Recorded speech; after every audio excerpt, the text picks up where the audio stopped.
Welcome in primary education. आज हम सब कक्षा 5 की प्रकृति की पाठ्य पुस्तक का 9वां पाठ हम और हमारी फसलें का अभ्यास कार्य करेंगे। तो चलिए शुरू करते हैं। प्रश्न संख्या 1, प्रश्नों के उत्तर लिखिए। गेहूं और चने की बुआई किस मौसम में की जाती है? उत्तर। गेहूं और चने की बुआई जाड़े के प्रारंभ में अर्थात नवंबर माह में की जाती है।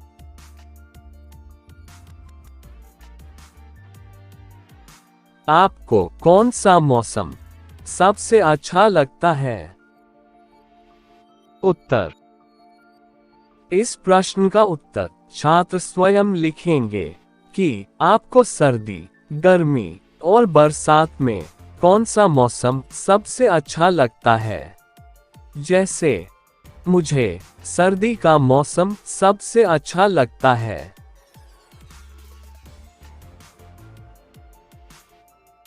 टपक एवं छिड़काव सिंचाई पद्धति का प्रयोग कहाँ और क्यों किया जाता है?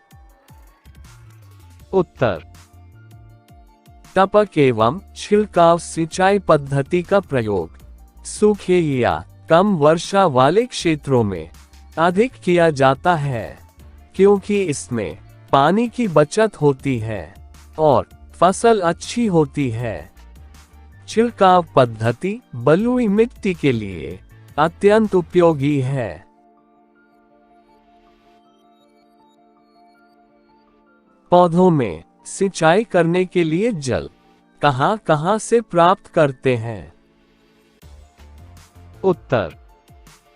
पौधों में सिंचाई करने के लिए जल तालाब, झील, नदी, कुओं, नलकूप और नहर आदि से प्राप्त करते हैं एवं इस जल को अपने खेतों तक पहुंचाने के लिए अनेक साधनों का प्रयोग करते हैं, जैसे बेड़ी, ढेकली, मोट अर्थात घिरनी, रहट और चेन पंप अर्थात यंत्र चालित पंप आदि।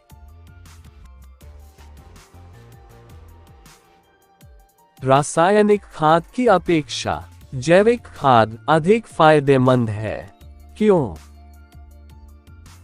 उत्तर। रासायनिक खाद की अपेक्षा जैविक खाद अधिक फायदेमंद है, क्योंकि जैविक खाद के प्रयोग से मिट्टी उपजाऊ होती है एवं फसल पर कोई हानिकारक प्रभाव नहीं पड़ता है। प्रश्न संख्या 2, दिए गए शब्दों से खाली जगह को भरिए। दोमट, उपजाऊ, कंटीली झाड़ी, ट्रैक्टर।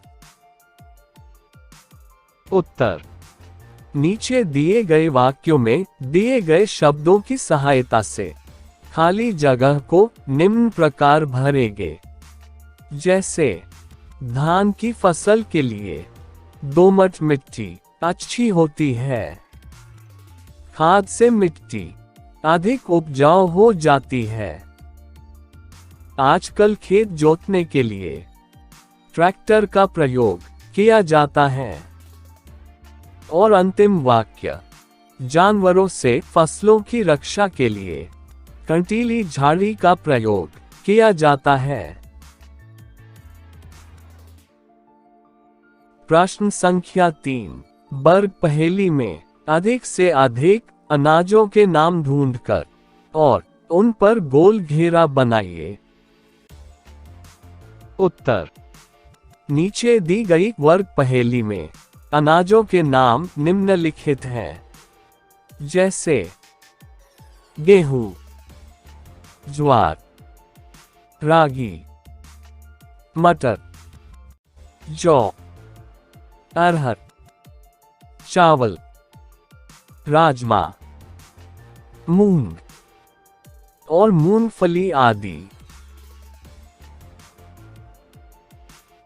प्रश्न संख्या 4, आइए करें। किसी फसल को उपजाने में क्या क्या प्रक्रिया अपनाई जाती हैं, उन्हें क्रम से लिखें। उत्तर। किसी फसल को उपजाने में अपनाई जाने वाली प्रक्रिया निम्न है, जैसे सबसे पहले खेत की जुताई की जाती है, फिर खाद डाला जाता है, उसके बाद बीज बोया जाता है जिसे बुआई कहते हैं। इसके बाद फसल पकने पर फसल की कटाई की जाती है और अंत में फसल की मड़ाई अर्थात ओसाई करके घरों में लाया जाता है। अपनी क्यारी या गमले में पौधा लगाइए, पौधा अच्छे से बढ़े। इसके लिए आप क्या करेंगे? यदि कोई परेशानी आ जाए तो उसका हल कैसे करेंगे? उत्तर। पौधा अच्छे से बढ़े, इसके लिए हम उस पौधे के लिए खाद, पानी और उचित धूप का अच्छे से ध्यान रखेंगे एवं कोई परेशानी आने पर उसमें दवाओं का छिड़काव भी करेंगे।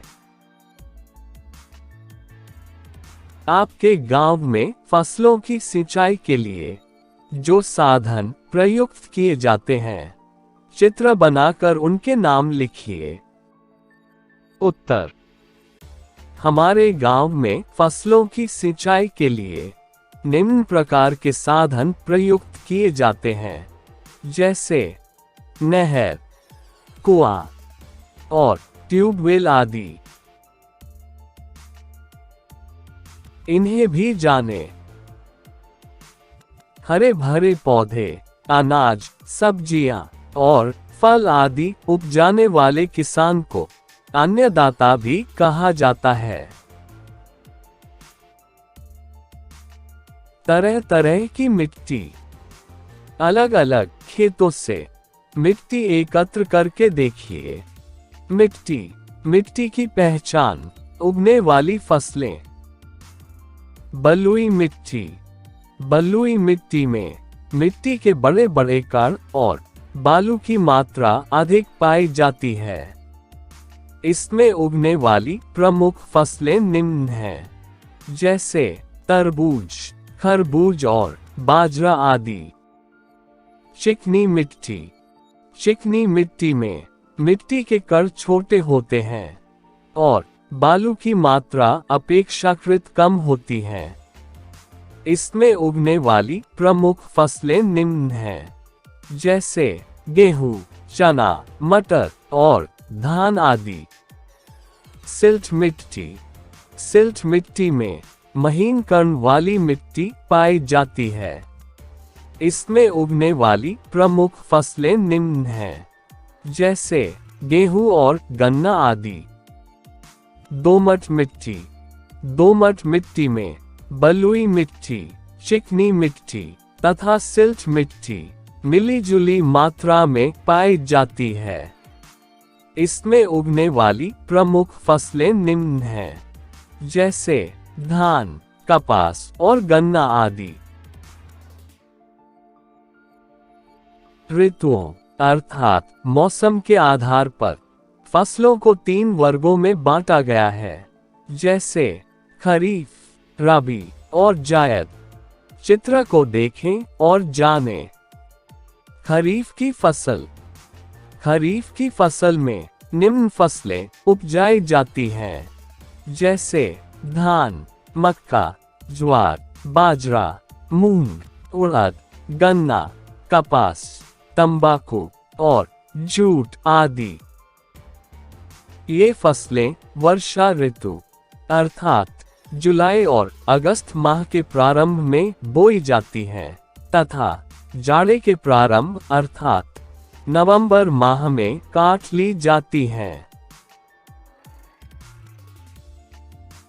रबी की फसल में निम्न फसलें उपजाई जाती हैं, जैसे गेहूं, जौ, चना, मटर, अलसी, अरहर, राई, सरसों और आलू आदि। ये फसलें जाड़े के प्रारंभ अर्थात नवंबर माह में बोई जाती हैं तथा गर्मी के प्रारंभ अर्थात अप्रैल माह में काटी जाती हैं। जायद की फसल। जायद की फसल में निम्न फसलें उपजाई जाती हैं, जैसे सब्जियां, ककड़ी, खरबूजा और तरबूज आदि। ये फसलें गर्मी के प्रारंभ अर्थात अप्रैल माह में बोई जाती हैं तथा वर्षा के प्रारंभ अर्थात जुलाई माह में काट ली जाती हैं। मिट्टी को उपजाऊ बनाने एवं अच्छी फसल प्राप्त करने के लिए किसान अपने खेतों में खाद का प्रयोग करते हैं। खाद दो प्रकार की होती है, जैसे जैविक खाद और उर्वरक या रासायनिक खाद। गोबर, बेकार साग सब्जी, पौधों की पत्तियों, नीम की खली, मलमूत्र एवं केचुए से तैयार खाद को जैविक खाद कहा जाता है और urea, ammonium sulphate, DAP, zinc sulphate और म्यूरेट ऑफ पोटाश आदि को उर्वरक या रासायनिक खाद कहा जाता है।